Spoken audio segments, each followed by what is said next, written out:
He is breaking down in tears because of Meghan. Meghan is now emotionally abusing him to an extent where he cannot control his emotions in public. Breaking right now, Prince Harry has been criticised for his bad behaviour at the Invictus Games after an emotional breakdown sparked by Meghan defying him in regards to her Instagram posts where she exposed his children in the public eye. But there were a couple of moments that showed Harry's arrogance, especially when he was alongside the Canadian Prime Minister Justin Trudeau. Let's have a look.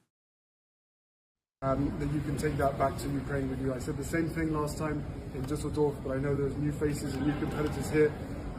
So the whole world, this whole Invictus community and the whole world stand with you. So take that back with you to Ukraine. And thank you for taking the time to come and join us, guys. It would not be an Invictus game without you. Thank you. So that was Harry thinking he could dive into politics.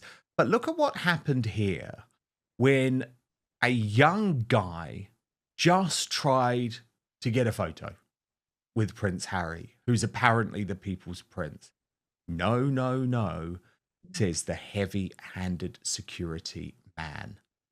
Let me bring in Brittany now, editor of the Royal News Network. It was a very bizarre end to the Invictus Games, Brittany. I think it is absolutely clear that Harry was not coping emotionally. There had been far too much pressure with Meghan when she was there. She didn't support Harry at all. She was completely overwhelming him, phone in the face all the time, lots posted on social media. But the tears at the closing ceremony very much reminded me of Princess Diana's breakdown in public when she would be having rows with King Charles. It was like he just couldn't hide his true sadness and his true despondency over what's going on in his marriage from the world. Yeah, I could definitely see that. And the Invictus Games, of course, I'm sure brings a lot of emotions for him. You know, to be fair to him, he is a veteran and everything. But what I think is clear as well is that if you actually watch the Invictus Games and some of the events, I mean, I know they tried to happy talk it, but they're empty. Like there was a sitting volleyball game where there were like 4 stands on one side, just like 1, 2, 3, 4 like places, minimal sides on the other. People are not engaging in this. And so I feel like, at least I hope, that the Invictus Games is taking a really hard look at the dismal output from the community towards the veterans. People Harry claims he wants to support and lift up. And there's nobody there to cheer them on. They're only there for the opening and closing ceremonies because they want a concert. They're not really there for the veterans. And so looking at all this, so knowing probably a lot of the tensions are going on behind the scenes. Meghan is desperate for this huge launch. I'm sure Harry is hearing over and over and over again how much she needs this to be a success, how much he needs to go along with her on this, and that she just needs to promote it on her Instagram because that'll make everything better, even though that doesn't really make a ton of sense, to be quite honest, because she doesn't seem to care at all about the Invictus Games. So I think there's a lot of emotions and tensions going on definitely behind the scenes. And I think to see Invictus, I would argue, starting to fail a bit should really be a wake-up call for Harry as well.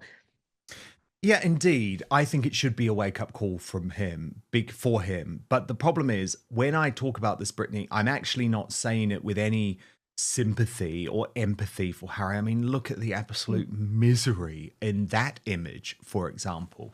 But it just really did strike me that Harry does have a lot of Diana's emotional instability in him. Now, with Diana, though, it was so different, Brittany. She was so young. I mean, let's just take a look at this picture again. And remember that the reason, and this was in her words to Andrew Morton, by the way, the reason that she burst into tears in public was not because she was missing Charles, who was going away for a long period. It was because just before he went away, she had discovered that he was back in contact with Camilla Parker Bowles. And I just feel like Harry isn't breaking down in tears because of the Invictus Games. That isn't normal, Brittany. It's happened a lot. He's breaking down, and he's totally coped with the emotions of the Invictus Games. He is breaking down in tears because of Meghan. Meghan is now emotionally abusing him to an extent where he cannot control his emotions in public. Let me stress again, and I think anyone who is a regular viewer of this channel knows, Brittany, I have zero sympathy for Harry. Zero. He was warned. But I just do believe that the emotional toll of this unhappy marriage is really reaching breaking point. Well, when you look at their relationship, really, everything about them has been a battle. And I actually wrote about this sometime last year, is that they've made everything for themselves so insanely difficult. Everything's a struggle. They have to battle through everything. And that's part of their whole Romeo and Juliet delusional fantasy that the two of them share.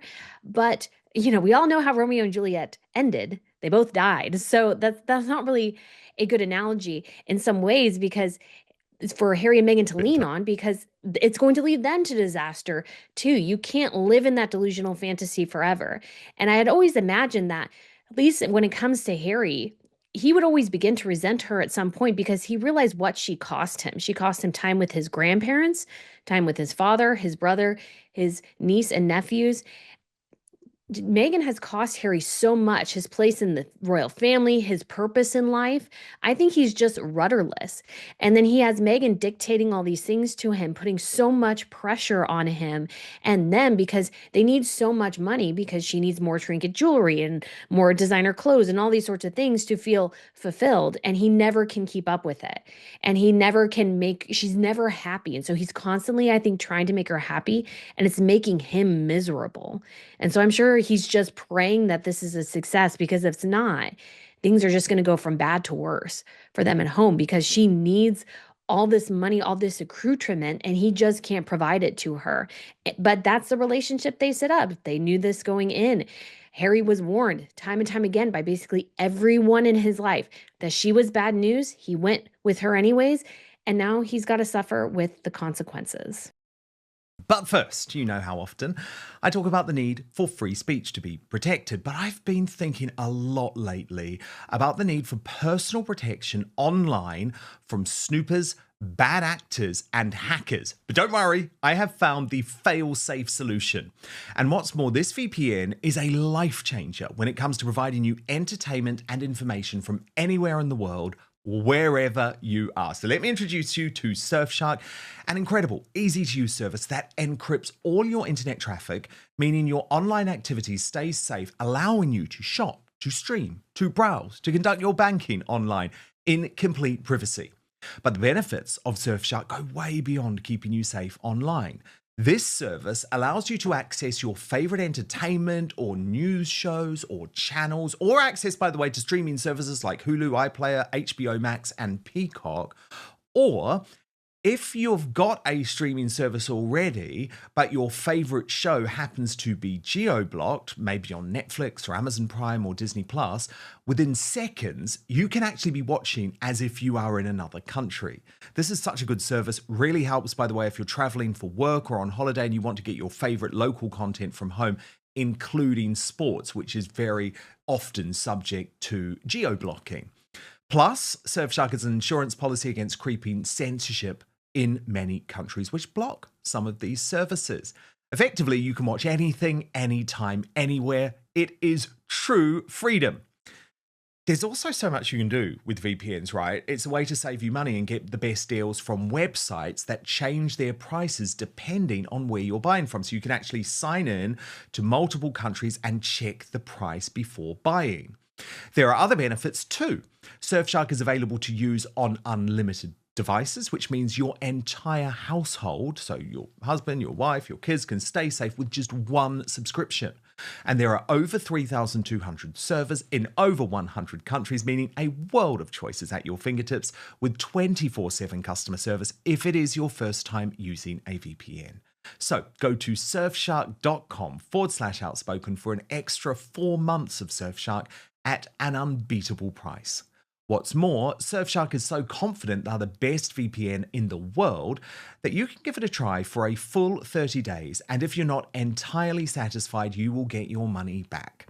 So go to www.surfshark.com/outspoken for that the outgoing Invictus Games CEO has said that it has to be an ambition to host the games in Ukraine at the earliest opportunity after the war.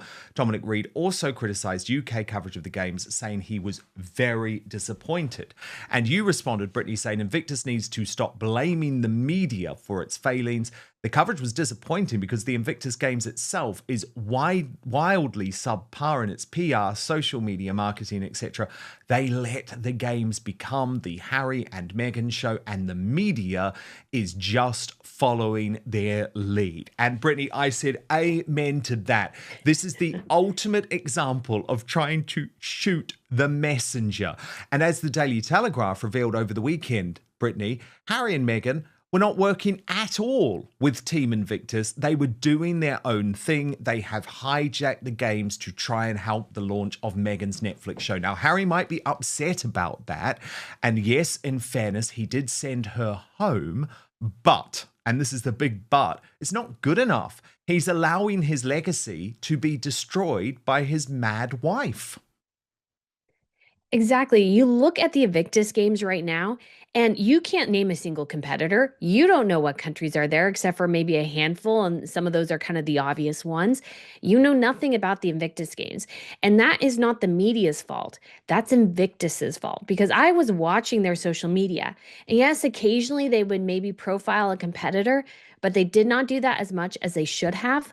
Like what you see during the Olympic coverage is that they sort of intersperse the competitions with profiles on the individual players, basically, are those people competing. And so Invictus hasn't done that. We know nothing. And that is Invictus's fault. It's not anybody else's. They can't blame anybody else. They need a better strategy, because the strategy is Harry and Meghan. Like, what I see is that Invictus is telling people, oh, come and watch two people watch a sport, because they're not coming there to watch the competitors. They're basically sort of advertised to come and watch Harry and Meghan kiss face while other people are competing and actually doing a sport. And that's why you see nobody attending. I was there in 2016 at the Invictus Games. I did the prelims of volleyball, sitting volleyball, and the finals. And I will tell you right now, from what I remember, at least the spectator half of the court was extremely full. And this time when I was watching some of the coverage, you just saw empty stands everywhere. And that is the fault of Invictus. They can't get people to attend in person. If you can't get people to engage online, you cannot get people to attend in person. And that is a huge problem going forwards. They can't blame the media. This is all on them. They have to fix the Harry and Meghan problem, and they have to fix their own coverage issues. Because yes, Harry and Meghan can be there, but you can't just rely on them to make things happen, because then it becomes the Harry and Meghan show. When you search through the photos and Getty Images, all you see are Harry and Meghan when it comes to Invictus Games. It's sort of changed up after Meghan left, but they're all of Harry and Meghan. You can't even cover it as a journalist if there are no pictures of the competitors, and that's on Invictus. Brittany, a big development in terms of the potential deportation of Prince Harry, maybe another reason he was in tears as Invictus closed, with the Mail on Sunday reporting that Trump would actually go one step further than deportation, would actually back legal action, criminal prosecution against Prince Harry if he lied on his US visa application about drug use. At the same time, the Archewell Foundation have really tried to hit back at this New York Post and Heritage Foundation reporting that they have effectively been donating money to the Democratic Party to curry political influence via their charity, which has now seen these calls for a congressional investigation, which I absolutely believe there should be. But what's so funny, Brittany, is they released this high-minded statement saying how ludicrous to think that Prince Harry and Meghan Markle endorsed anyone at the last election. But they are forgetting that Meghan has been very public in the past about her feelings in regards to Donald Trump. Watch. Yes, of course Trump is divisive. Think about just female voters alone, right? Yeah. I mean, like, I think it was in 2012, like, the Republican Party lost the female vote by 12 points. That's a huge number. Mm-hmm. And with as misogynistic as Trump is and so vocal about it, that's a huge chunk of it. You're not just voting for a woman if it's Hillary just because she's a woman, but certainly because Trump has made it easy to see that you don't really want that kind And before the 2020 election, Brittany, there was an endorsement in all but name. We knew exactly what these two were doing with this video. Now, we're just 6 weeks out from Election Day, and today is National Voter Registration Day. Every 4 years, we are told the same thing, that this is the most important election of our lifetime. But this one is. When we vote, our values are put into action and our voices are heard. Your voice is a reminder that you matter, because you do, and you deserve to be heard. This election, I'm not going to be able to vote here in the US. But many of you may not know that I haven't been able to vote in the UK my entire life. As we approach this November, it's vital that we reject hate speech, misinformation, and online negativity. So as we work to reimagine the world around us, let's challenge ourselves to build communities of compassion. Tonight reminds us of how important it is to watch out for each other, to care for each other, and to inspire each other. We are incredibly proud to join you in this historic moment in time. Thank you. So, I mean, Brittany, come on. All of a sudden, Archewell, on behalf of the Sussexes, are trying to say, oh no, they don't endorse politically. What a joke. Why on earth were they giving all of this money to Joe Biden's daughter, for example? Oh, yes. When you look at Harry and Meghan, I mean, especially Meghan, we know exactly where she stands politically. That is not a question. That is not an issue. That is not an argument. We know exactly where she stands. We know exactly that her money is going to go and support those causes. And I mean, this happens on both sides of the political aisle. But 100% their funds are going to go to not neutral or politically unbiased organizations. They go almost always exclusively to organizations you can call incredibly biased, leaning towards the Democrat Party.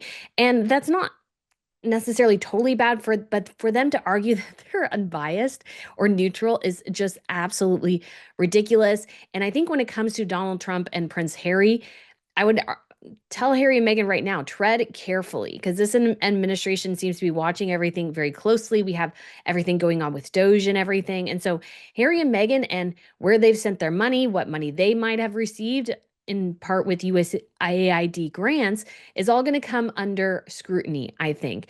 And if Harry, let's say, has a particular visa status, if he has a diplomatic visa, diplomatic passport, something like that, I think people will be completely and utterly enraged by that, because they are just continuing to act as if not only are they biased politically, but they're trying to act as if there's royals of the United States when we know they only lean one way. And overall, I think people are sick of that. We fought a war almost 250 years ago now, so we don't have to deal with royalty. And we definitely don't want Harry and Meghan here sort of dictating to us what they think we should vote on and those sorts of things. We're sick of it. We're tired of it. And I think Harry and Meghan should take the knee here and just sort of move off to the side. Thank you so much for watching Dan Wootton Outspoken. Please click on my face just to the bottom left to subscribe to this brand new independent news source and turn on the notification bell so you'll be alerted to our brand new live shows, uncancelled interviews, and special royal episodes. Outspoken is also now available as a podcast, so you can listen to the show every weekday on the go, wherever you are.